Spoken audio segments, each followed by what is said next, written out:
Suppose you have a simply supported beam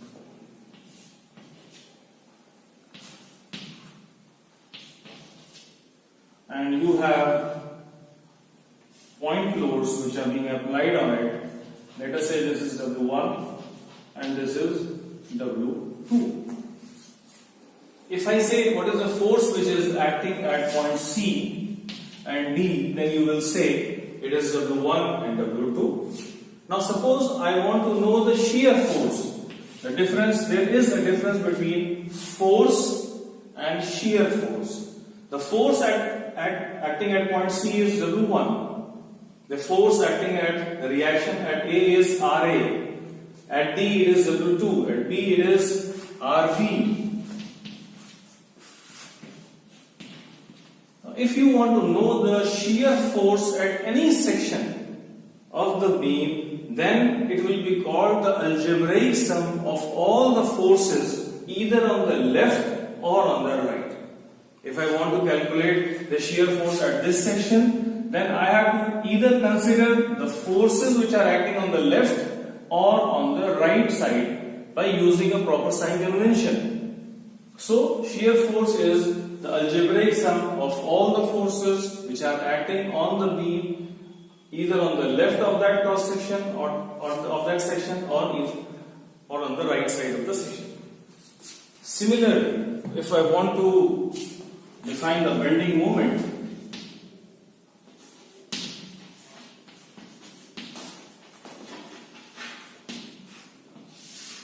then it will also be the algebraic sum of moments due to the forces on the left or on the right side of that particular section. You have to consider, if you want to know the bending moment at a particular section, then you have to consider the algebraic sum of the moments of the forces on the left or on the right side.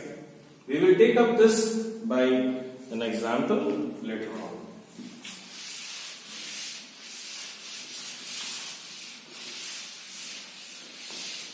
Now let us discuss the sign convention for the shear force and the bending moment.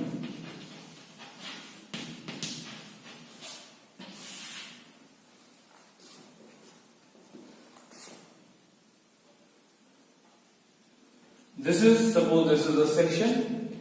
If on the right side of the section the force is going down and on the left side it is going up, then it is considered as a positive shear force. It is considered, that force is considered as positive.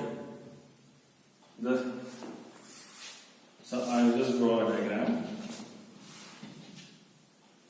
This is a load W1. This is a reaction RA.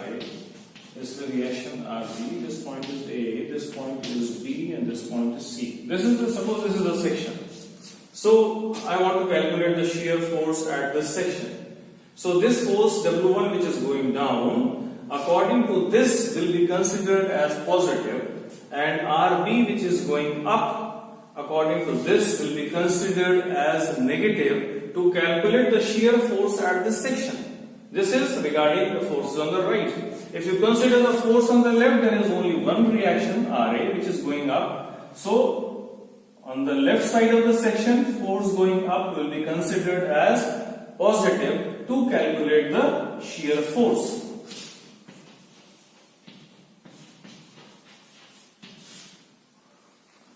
So if I represent this shear force Fx, then and considering the forces on the right, then it will be positive W1 minus RB. And if I want to consider the forces on the left, then I can write Fx is equal to positive RA as per this sign convention. Suppose you have this section and the force is going up here and down here, then this will be considered as negative. We have just discussed this. by taking up this example. So the forces which are various forces which are acting on the beam, they will be considered positive or negative according to this rule. This is the section. The force on the right moving down will be considered as positive. Going up will be considered as negative.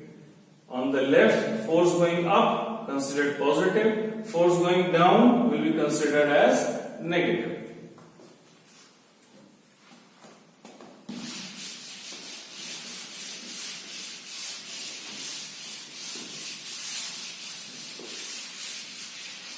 Now the sign convention for the bending moment.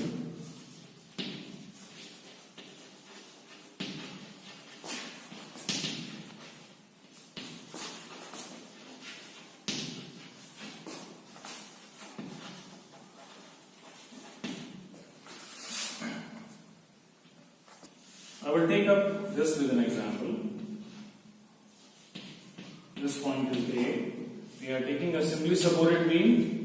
This reaction is B, and suppose this load W1 is acting. You have taken a section, this, and the distance, suppose this is 1 meter and this is 3 meter. This point is C, and this distance is X.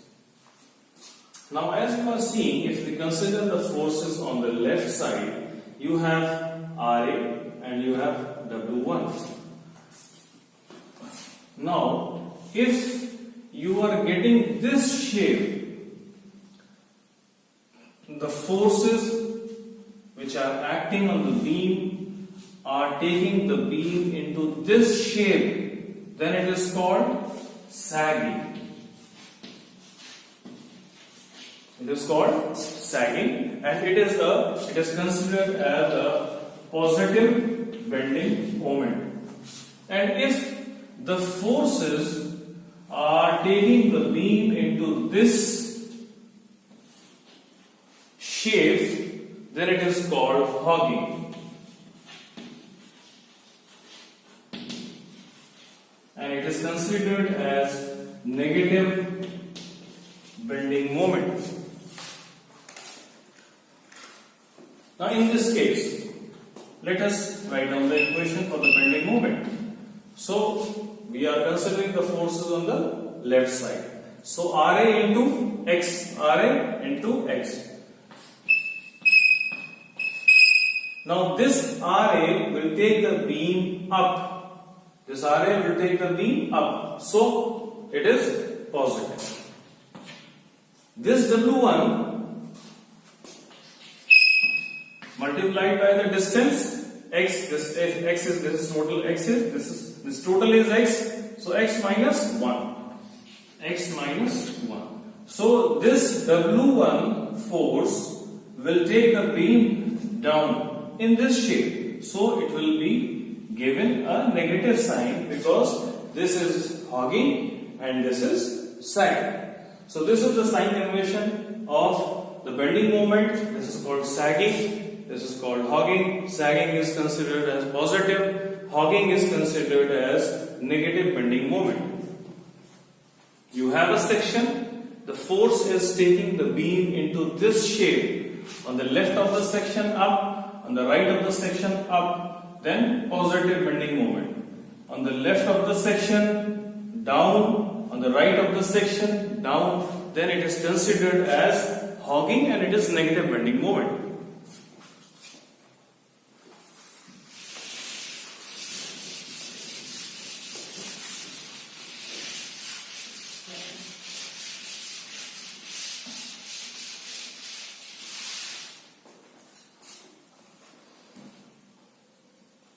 Now there is one thing which is called a point of contraflexion.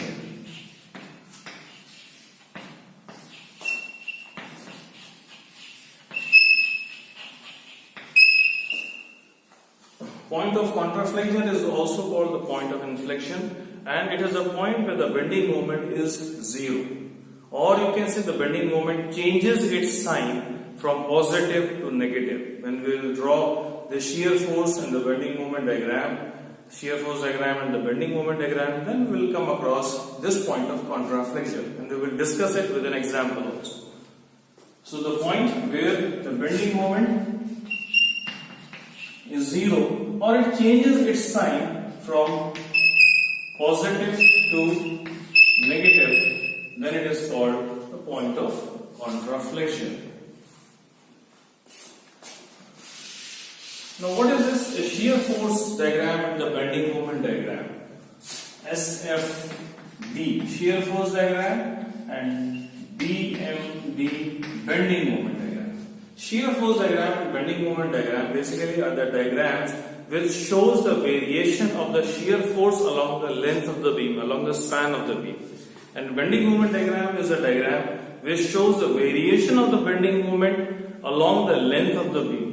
So this question comes in your exams. Draw the shear force diagram and the bending moment diagram of the beam as shown below, and the beam is loaded with uniformly distributed load, uniformly varying load, and you have to draw by using the sign conventions of the shear force and bending moment. You calculate the shear force, bending moment at every point of where the load is acting, and you know the variation of the curve, which the variation of the shear force and bending moment, and then you just draw them. Okay, we will discuss them later on with examples. Now let us discuss the relationship between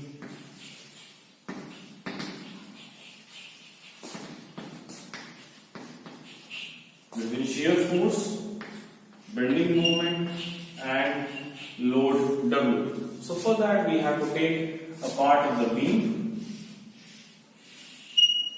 Suppose this part we have taken, this is A, this is B, and this is loaded with a uniformly distribution load. So this is W kilonewton per meter, and the part is this is very small. Let us say this is X, and here the shear force is X. Shear force is F, and the moment is M, and here the shear force is, here also it is positive, F plus dF, and the moment is also positive, which is M plus dF. Now we are going to draw, we are going to balance the forces and the moment. We are going to use the equations of equilibrium here. So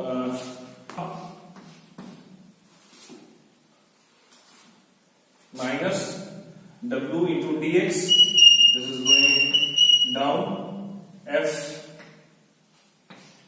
plus df, that is also going down, so this is equal to 0. So F minus W dx minus F minus df, F and F cancels off, so df upon dx is equal to minus W.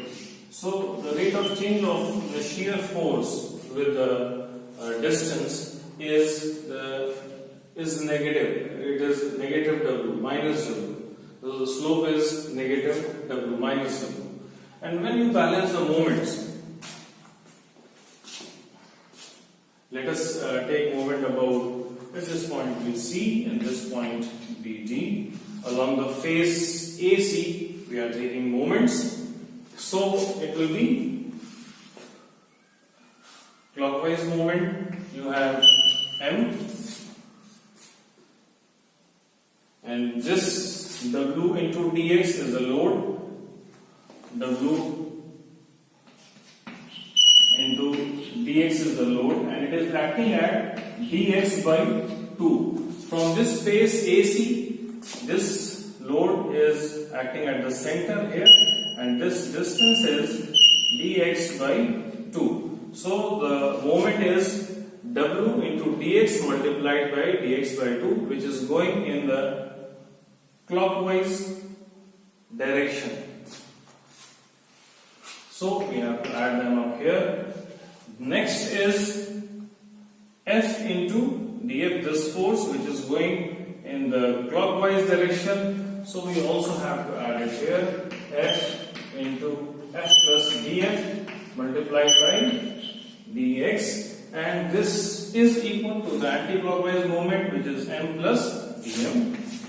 M plus dm. Now we have to solve this equation. M and m cancels off.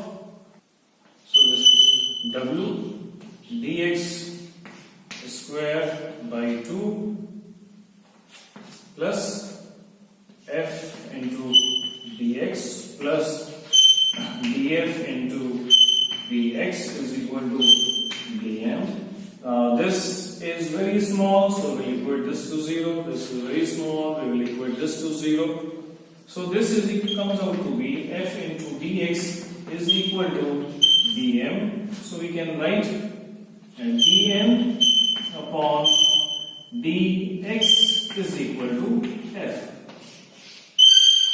So these are the two equations which we have got. df upon dx is equal to minus w, and dm upon dx is equal to f. Okay, in this lecture we will be discussing how to calculate the reactions. So we will take up different examples. So let us take a simply supported beam, and this beam is acted upon by a point load of 4 kilonewton and a uniformly distributed load of 3 kilonewton per meter, and the span of the beam is 7 meter. This is 2 meter. This is 2 meter, and this is 3 meter. This point is A, this is B, this is C, and this is D. The reactions are A, and here you are having reaction D. So the objective of this problem is to find out the value of the reactions at A and D, RA and RD. So the first thing is we have to use the equations of equilibrium to solve this problem. So first of all, we will find out the total load which is acting. The total load which is acting is 4 kilonewton plus 3 multiplied by 3. So the total is 3.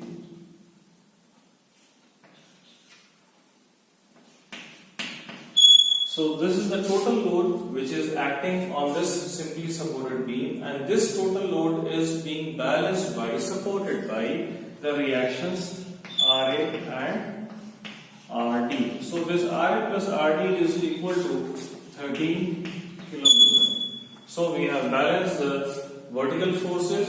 RA plus RD is equal to the total load 4 plus 6 is 9. It is coming out to be 13. The next thing is we are going to apply the moments. So let us take moment about the point O, point A, and equate it to 0. So we are going to take moment about this point. So 4 into 2, this is 8.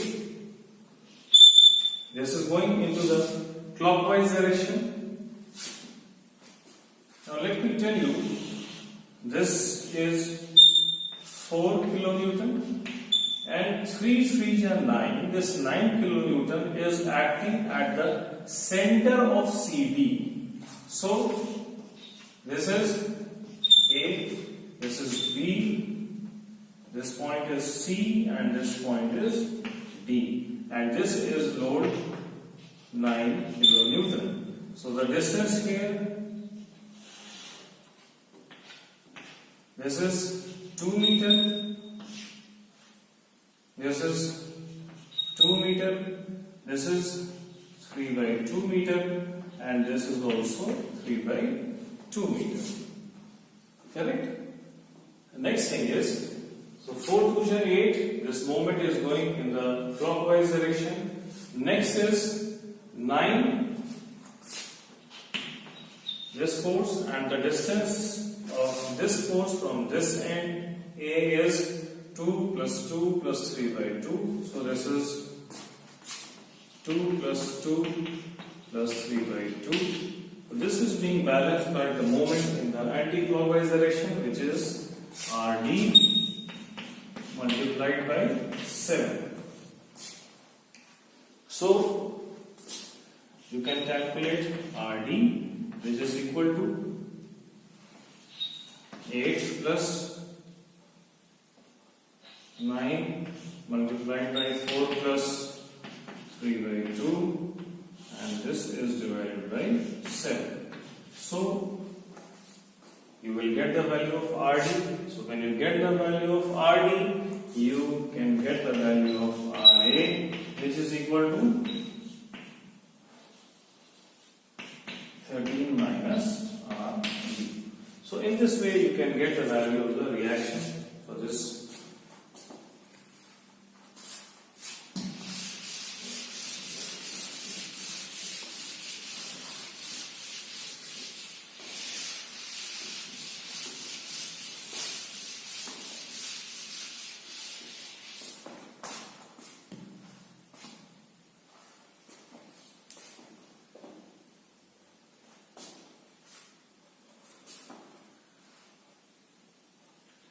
The next example,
we will balance the vertical forces first of all. So RA plus RF, this is equal to the total load, which is uniformly varying load. The total load is equal to 1 by 2 multiplied by 3 meter multiplied by 6 meter, plus this is the case of uniformly varying load, and this is 2 4 8. So this is 8 plus 10 kilonewton.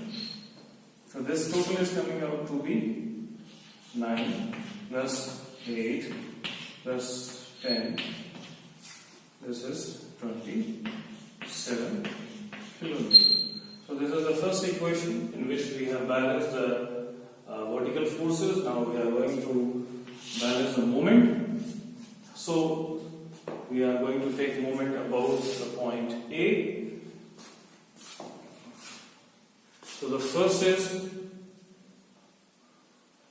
total load, or the uniformly varying load is 9. So 9 multiplied by, now where this 9 will act? This total load 6 into 3 into 1 by 2, 9 kilonewton. It will act at which point? Suppose this acts at this point, 9 kilonewton. Now what is the distance? This is 2 by 3 of 3. 2 by 3 of 3. This we have already discussed. So if this distance is 2 by 3, if this is L, so 2 by 3 of L, and this is 1 by 3 of L. From this side it is 1 by 3 of L, from this end it is 2 by 3 of L. So the moment will be 9 multiplied by 2 by 3 of 3. This moment is going in the clockwise direction. The next force is 2 for the 8. So 8, and the distance is, now where this 8 will act, it will will act at the center, 8 kilometer. So here it is acting. So 3 plus 1, 4, 4 plus 2, 6. So we have to multiply this 8 by 6. The next force is 10 kilometer. So this is 10 multiplied by the distance. So this is 3, 4, 8, 10. So 10 multiplied by 10, and this is equal to RF multiplied by the total span of the beam. So this is 3, 4, 8, 10, 11. So in this way you can find out RF, and whatever value of RF you get, you subtract this value, put this value here, and you will get the value of the reaction RF. In this way you can calculate RM and RF.